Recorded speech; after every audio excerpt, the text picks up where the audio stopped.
Hello और welcome to study IQ। और इस वीडियो में हम बात करने वाले हैं ICT पॉलिसी के बारे में। सबसे पहले डिस्कस करते हैं कि स्पेक्ट्रम पॉलिसी क्या है और इसके सारे पॉइंट्स जान लेते हैं। देखो, spectrum refers to frequency range band used in communication systems. जो वेरियस कम्युनिकेशन सिस्टम्स हैं वहाँ पर जो आप फ्रीक्वेंसी रेंज इस्तेमाल करते हैं फॉर वेरियस पर्पसेस, उसको आप कहेंगे spectrum. For example, electromagnetic spectrum में बहुत बड़ी रेंज होती है, बहुत सी फ्रीक्वेंसीज होती है। सैटेलाइट कम्युनिकेशन फ्रीक्वेंसीज में आपको एल बैंड और कू बैंड मिलेगा। यहाँ पे हम बात कर रहे हैं 1 गीगाहर्ट्ज से लेकर 40 गीगाहर्ट्ज की। और जो ये स्पेक्ट्रम है, सरकार ये मान के चलती है कि सिंस ये हर जगह मौजूद है, आप इसको देख नहीं सकते मगर ये आपके आसपास भी है, पूरी दुनिया में है। तो जो इंडिया में स्पेक्ट्रम गुजरता है उसको हम मान के चलते हैं ये एक नेशनल एसेट है। तो जो भी फ्रीक्वेंसीज हैं इलेक्ट्रोमैग्नेटिक स्पेक्ट्रम की, जो भी फ्रीक्वेंसीज हैं, सिंस हमारे देश में हैं तो सरकार इसको एक नेशनल एसेट मानती है और इसको प्रॉपरली बेचा जाता है to various companies. So every frequency band is attach to a specific purpose. हर फ्रीक्वेंसी बैंड का अपना काम है। कोई रेडियो के लिए है, कोई मोबाइल फ़ोन के लिए है, कोई सैटेलाइट के लिए है। सो वेरियस तरीके से हम इनको यूज़ करते हैं। और जो इंटरनेशनल टेलीकम्युनिकेशंस यूनियन है, जिसके हेडक्वार्टर्स आपको मिलेंगे जेनेवा स्विट्ज़रलैंड में, ये डिवाइड करते हैं दुनिया को 3 रीजन में जहाँ पर वेरियस टाइप की वायरलेस सिग्नल प्रोपगेशन होती है। इंडिया को इंटरनेशनल टेलीकम्युनिकेशंस यूनियन में रिप्रेजेंट करता है अंतरिक्ष, जो कमर्शियल आर्म है इसरो की। अब हम बात करते हैं स्पेक्ट्रम पॉलिसी की। इन इंडिया जो फ्रीक्वेंसीज होती हैं बिटवीन 30 किलोहर्ट्ज टू 300 गीगाहर्ट्ज, ये हम यूज़ करते हैं as radio spectrum and governments allocate radio frequency bands for particular uses. ये बहुत ही इंपॉर्टेंट पॉइंट है for exam perspective, make sure to remember this. तो एक स्पेक्ट्रम ऑक्शन होता है जहाँ पर सरकार यूज़ करती है ऑक्शन सिस्टम को, जिससे वो राइट सेल करते हैं एक सिग्नल के over specific bands of electromagnetic spectrum and assign scarce spectrum resources. इसके कुछ फेमस एग्जांपल आपको याद होगा। 2G का स्पेक्ट्रम बिका था इस तरीके से ऑक्शन के जरिए। 3G का भी सेल किया गया था। और जो नोडल एजेंसी इस सब को संभालती है, इस पूरे प्रोसेस को संभालती है, वो है department of telecommunications. Now spectrum policy से अब हम आते हैं नेशनल डिजिटल कम्युनिकेशंस पॉलिसी पर। ये बहुत ही इंपॉर्टेंट है और एग्जाम पर्सपेक्टिव से मैं कहूँगा this is the most important thing. देखो, यूनियन कैबिनेट ने रिसेंटली अप्रूव करी है national digital communication policy of 2018। जो ये नई टेलीकॉम पॉलिसी है, ये से पहले जो पॉलिसी थी नेशनल टेलीकॉम पॉलिसी ऑफ 2012, इसको रिप्लेस करेगी। अब ये पॉलिसी होती क्या है? देखिए, एक पॉलिसी बनाना मतलब कि आने वाले टाइम में जो ये फील्ड है, मतलब कि डिजिटल कम्युनिकेशंस, इसमें जो भी आपके निर्णय होंगे, जो आप अचीव करना चाहते हैं, जो आपके ऑब्जेक्टिव्स हैं और उसको आप कैसे अचीव करोगे, ये सारी बातें लिखी होती हैं इस पॉलिसी में। तो ये एक रोड मैप होता है कि आने वाले कई सालों में हम जो प्रोग्रेस करेंगे वो प्रोग्रेस कैसे अचीव करी जाएगी। तो प्रॉपर्ली डिस्कस करते हैं नेशनल डिजिटल कम्युनिकेशंस पॉलिसी 2018 को। देखो, डिजिटल इंफ्रा और सर्विसेज आज के समय बहुत ही ज़्यादा इम्पॉर्टेंट हो चुकी है और की एनेबलर है और क्रिटिकल डिटर्मिनेंट है ऑफ कंट्रीज ग्रोथ। कोई भी कंट्री अगर ग्रो कर रहा है आज के समय, तो वहाँ पर डिजिटल इंफ्रास्ट्रक्चर आपको बहुत ही अच्छी क्वालिटी का मिलेगा, क्योंकि डिजिटल कम्युनिकेशन इंफ्रा का बहुत ही क्रिटिकल कंट्रीब्यूशन होता है जीडीपी ग्रोथ में।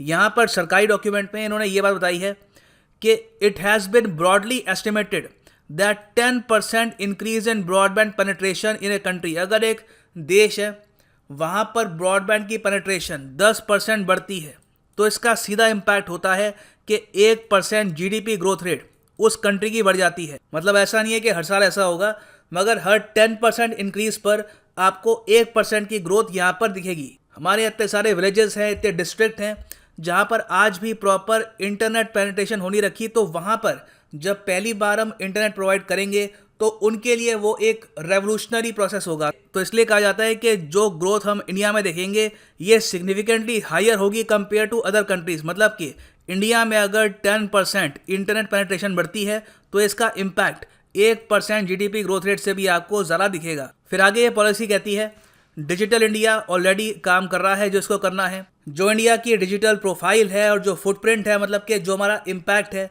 दुनिया भर में बहुत ही ज़्यादा फास्ट ग्रो कर रहा है। With over 1 billion mobile phones and digital identities and 500 million internet users, India's mobile phone data consumption is already the highest in the world. तो जो मोबाइल डेटा कंजम्पशन है इंडिया में, ये ऑलरेडी दुनिया में सबसे ऊपर है और 200 मिलियन से भी ऊपर इंडियंस आज के समय मोबाइल बैंकिंग और डिजिटल पेमेंट्स का इस्तेमाल कर रहे हैं। इस तरीके से अगर हम आगे बढ़ते रहें at the current pace of digitization and digitalization, it is estimated that India's digital economy has the potential to reach $1 trillion by 2025। तो ये लग रहा है कि प्रोजेक्शन है कि अगर इसी स्पीड से हम बढ़ते रहे तो 2025 तक सिर्फ हमारी डिजिटल इकोनॉमी $1 ट्रिलियन की होगी। ना अब जो डिटेल्स हैं नेशनल डिजिटल कम्युनिकेशन पॉलिसी के, ये देखते हैं। The national digital communication policy 2018 seeks to unlock the transformative power of digital communication networks to achieve the goal of digital empowerment and improvement well-being of the people of India। तो देखो हमारे जो objectives हैं इस policy में ये आपके सामने हैं। पहले तो ये है provisioning for broadband for all. ये ऑब्जेक्टिव्स बाय द वे हम चाहते हैं कि 2022 तक अचीव कर लें। फिर सेकंड है क्रिएटिंग 4 मिलियन, मतलब कि 40 lakh additional jobs in digital communication sector. फिर है enhancing contribution of the digital communication sector to 8% of India's GDP from 6% in 2017। फिर है propelling India to top 50 nations of ICT Development Index of ITU from 134 to 2017। ये जो index है ये हर साल आता नहीं है, तो हम यहाँ पे 2017 का एग्जाम्पल ले रहे हैं। फिर है enhancing contribution to global value chains और फाइनली एंश्योरिंग डिजिटल सॉवरेनिटी। अब ये तो हमने पॉइंट्स डिस्कस कर लिए हैं कि 2022 तक हम चाहते क्या अचीव करना, मगर इन पॉइंट्स को और ज़्यादा इलेबोरेट करके इन्होंने 3 मिशंस में डिवाइड कर दिया है। ये बहुत ही इंपॉर्टेंट है। एग्ज़ाम में जब भी आप अगर लिखेंगे मेंस में कि जो डिजिटल कम्युनिकेशन पॉलिसी है उसमें मिशंस कितने हैं, तो 3 मिशंस लिख देना। और ये आपके सामने है कनेक्ट इंडिया, प्रोपेल इंडिया और सिक्योर इंडिया। कनेक्ट इंडिया में मेन ऑब्जेक्टिव है creating robust digital communications infrastructure. Propel India में है enabling next generation technologies and services through investments, innovation और IPR जनरेशन। IPR ऑब्वियसली मतलब कि इंटेलेक्चुअल प्रॉपर्टी राइट्स। और फिर है सिक्योर इंडिया कि जो भी डेटा हमारा होगा, ऑब्वियसली बात है जब आप डिजिटल रूट पे जा रहे हो तो आप डेटा क्रिएट करोगे, लोग अपनी इन्फॉर्मेशन अपलोड करेंगे ऑनलाइन। तो जो भी हमारा डेटा है, मैक्सिमम डेटा हमारे देश में रहना चाहिए, एंश्योरिंग सॉवरेनिटी। और लोग जो डिजिटल ट्रांजैक्शन कर रहे हैं, अपना डेटा अपलोड कर रहे हैं, वो सेफ भी होना चाहिए। This is also very important. तो जो ये 3 मिशन है इसको और ज़्यादा डिटेल में पढ़ते हैं। जो कनेक्ट इंडिया है वहाँ पे ये कह रहे हैं कि 2022 के ये इनके गोल हैं। पहले तो चाहते हैं कि हर सिटीज़न जो है देश का उसको यूनिवर्सल ब्रॉडबैंड कनेक्टिविटी मिले 50 Mbps की स्पीड की। तो 50 Mbps का इंटरनेट चाहते हैं कि हर नागरिक तक अवेलेबल हो। फिर provide 1 Gbps connectivity to all gram panchayat of India by 2020 और 10 Gbps बाय 2022। तो मतलब कि ग्राम पंचायत में भी बहुत ही ज़्यादा फास्ट इंटरनेट स्पीड ये अवेलेबल करवाएंगे। फिर जो भी डेवलपमेंट इंस्टीट्यूशंस हैं और जो भी एजुकेशनल इंस्टीट्यूशंस हैं वहाँ पर 100 Mbps की स्पीड का इंटरनेट अवेलेबल होना चाहिए 2022 तक। फिर आगे कहते हैं enable fixed line broadband access to 50% of household, मतलब कि सीधा वायर से इंटरनेट आना चाहिए करीब 50% हाउस होल्ड तक। फिर आगे लिखते हैं ये achieve unique mobile subscriber density of 55 by 2020 और 65 बाय 2022। फिर इसके बाद लिखा है वाईफाई हॉटस्पॉट ये प्रोवाइड करेंगे 10 मिलियन बाय 2022 और ensure connectivity to all uncovered areas. अब ये तो हमने बात कर ली मिशन की। अब स्ट्रेटजी क्या हो, ये सब हम अचीव करेंगे कैसे? वेल इसके लिए देखिए यहाँ पे लिखा हुआ है strategies. Establishing a national broadband mission, राष्ट्रीय ब्रॉडबैंड अभियान to secure universal broadband access. इसमें ऑलरेडी हम देख रहे हैं कि बहुत सारे इंपॉर्टेंट हमारे प्रोजेक्ट स्टार्ट हो चुके हैं।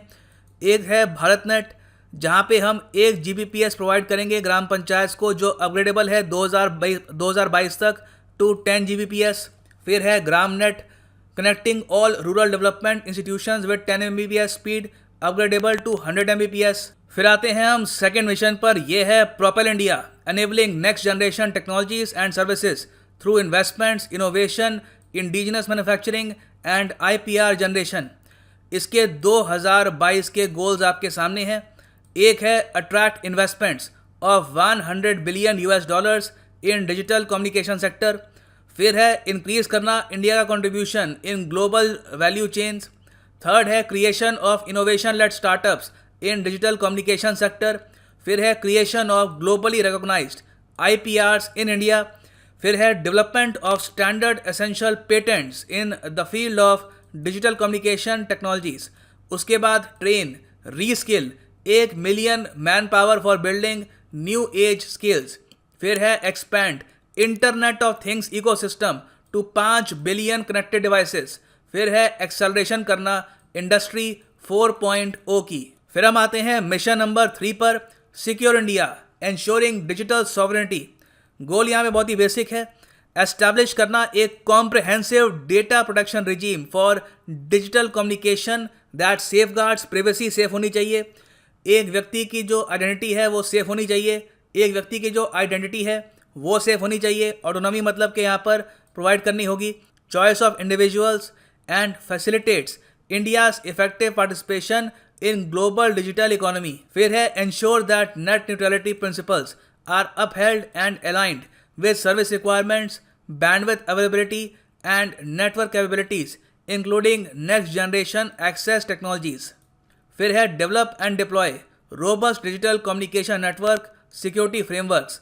फिर fourth point है build capacity for security testing and establish appropriate security standards. Fifth है address security issues relating to encryption and security clearances. Now फिर हम मूव करते हैं एक और पॉलिसी पर। ये पॉलिसी है नेशनल पॉलिसी ऑन इलेक्ट्रॉनिक्स 2019। ये भी एक सक्सेसर है एक प्रीवियस पॉलिसी की। 2012 में हमारे पास पॉलिसी थी नेशनल पॉलिसी ऑन इलेक्ट्रॉनिक्स 2012। अब जो नई पॉलिसी है उसमें हम फोकस करेंगे कि जो इलेक्ट्रॉनिक प्रोडक्ट्स हैं वो हम इंडिया में मैन्युफैक्चर करें। This is very important. अगर हम चाहते हैं कि डिजिटल कम्युनिकेशन पॉलिसी सक्सेसफुल हो तो उसका ऑप्टिमम यूटिलाइजेशन हम तभी कर पाएंगे जब हमारे देश में हम बहुत सारा इलेक्ट्रॉनिक इक्विपमेंट मैन्युफैक्चर करेंगे। तो इसलिए जो NPE है national policy of electronics 2019 proposes to build on that foundation to propel growth in the ESDM industry.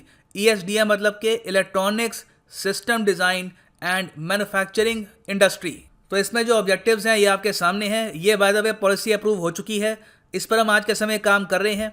Objectives हैं promote domestic manufacturing and export of entire value chain of ESDM, provide incentives and support for manufacturing of core electronic components. जो भी core electronic components हैं उसमें incentivise किया जाए manufacturing को ताकि वो इंडिया में ही हो। फिर है provide special package of incentives of high tech mega projects. और फोर्थ है formulate suitable schemes and incentive mechanisms to facilitate new units and expand existing ones. उसके बाद एक और पॉइंट है promote industry led research and development and innovation in all सब sectors of electronics. उसके बाद enhance skilled man power in this sector. तो कुछ इंडस्ट्रीज हैं इस पॉलिसी के अंडर जहां पर सरकार एक्स्ट्रा फोकस करना चाहती है। वो इंडस्ट्री है fabless chipset design industry, medical electronic device industry. Medicine में भी आपको पता होगा आज के समय इलेक्ट्रॉनिक डिवाइस का बहुत ही क्रिटिकल रोल है। फिर है ऑटोमोटिव इलेक्ट्रॉनिक्स इंडस्ट्री, जो कार्स हैं मैन्युफैक्चरिंग होती है उसकी, वो इंडिया में ज़रा हो। इसमें देखिए बहुत से फ़ायदे मिलेंगे। पहली बात तो डायरेक्ट फ़ायदा ये है जॉब्स आएंगी। उस सब के अलावा हम ये मान के चल रहे हैं कि इस इंडस्ट्री में ओवरऑल जो टर्नओवर होगा आने वाले कुछ सालों में ये 400 बिलियन का हो सकता है। This will include targeted production of 1 billion mobile handsets by 2025। अब इसकी इम्प्लीमेंटेशन स्ट्रेटजी क्या है? देखिए इम्प्लीमेंट स्ट्रेटजी आपके सामने है। The policy will lead to the formulation of several schemes. इस पॉलिसी के अंडर सरकार बहुत सी स्कीम्स लेके आएगी, इनिशिएटिव्स बनाए जाएंगे, प्रोजेक्ट्स और मेजर बनाए जाएंगे जिससे ESDM सेक्टर ज़्यादा स्ट्रांग हो। टारगेट हमारा ये है, promote domestic manufacturing and export of entire value chain by 2025। और इसमें बहुत ही क्रिटिकल रोल होगा मोबाइल फ़ोन मैन्युफैक्चरिंग का। इसके मैंने आपको डिटेल्स बताए हैं, यहाँ पे आप ये मेंशन कर सकते हैं, this will include targeted production of 1 billion mobile handsets by 2025 valued at $190 billion. फिर उसके बाद including 600 mobile handsets valued at $110 billion for export. तो बहुत ही बड़ा अमाउंट हम इसमें एक्सपोर्ट करेंगे। एक्चुअली आप टोटल अगर देखो, हम जो मान के चल रहे हैं कि जो हम मोबाइल हैंडसेट मैन्युफैक्चर करेंगे 2025 तक, उसकी टोटल वैल्यू होगी 190 बिलियन, और उसमें से जो हम एक्सपोर्ट करेंगे उसकी वैल्यू होगी $110 बिलियन। तो बहुत ही जल्द ये हम मान के चल रहे हैं यहाँ पर 2025 तक जो दुनिया भर में बहुत सारे मोबाइल फ़ोन्स हैं वहाँ पर मेड इन चाइना की जगह मेड इन इंडिया दिखाई देगा। सो ये हैं broadly all the points of the important ICT policy of our country. This is the end of the lecture.